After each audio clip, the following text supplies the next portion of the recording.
የቁርባን ተቆርቋሪዎችን አንቆርብም። የቅዳሴ ተከራካሪዎች ነን። እኛ ግን አንቀድስም ወይ አናስቀድስም። የሚያብራራ በስቷል፣ የሚብራራ ህይወት ግን ጠፍቷል። የሚናገር ብዙ ነው፣ የሚተረጉም ግን አንሷል። ክርስትና በህይወት ሲተረጎም ነው ደስ የሚል። በድንገተኛ አደጋ በአሳዛኝ ሁኔታ የምንወዳቸውን አተን ይሆናል። ንብረታችን ወድሞብን ይሆናል። ቤት ንብረታችን ሁሉ ወድሞብን ወይንም ፈርሶብን ሊሆን ይችላል። ይሄ በእኛ ላይ ብቻ የደረሰ አይደለም፣ ሌላም ሰው ደርሶበት ያውቃል። መከራ አስቸግሮን ይሆናል። ያልተመከረ መከራ ያልደረሰበት የለም። የበቁ አባቶች እንኳን በዚህ ተፈትነዋል። በሰው ሁሉ ከሚሆነው በቀር አልተፈተናችሁም። አዲስ ፈተና አልመጣም። በምድር ላይ አዲስ ፈተና የለም። ስለዚህ ይላል ከሚቻላችሁ መጠን ይልቅ እንድትፈተኑ የማይወድ አምላካችሁ ታማኝ ነው፣ ላያስችል አይሰጥ ነው መልእክቱ። ምግባችን እርሱ ነው። ስለ ምግብ አነ ውእቱ ውስተ ሕይወት ዘወረደም ሰማያት፣ ከሰማያት የወረደ የሕይወት እንጀራ እኔ ነኝ። ዘበላ ሥጋዬ ወሰትየ ደሜ በሕይወት ዘላለም።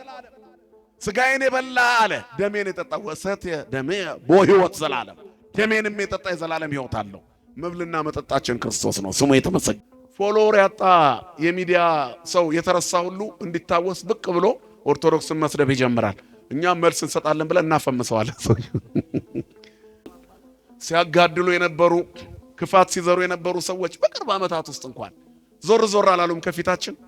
ወሰው በገባ ኃጣይ ክዋለ ሶር ስላጣኋቸው እግዚአብሔር ይሰራል።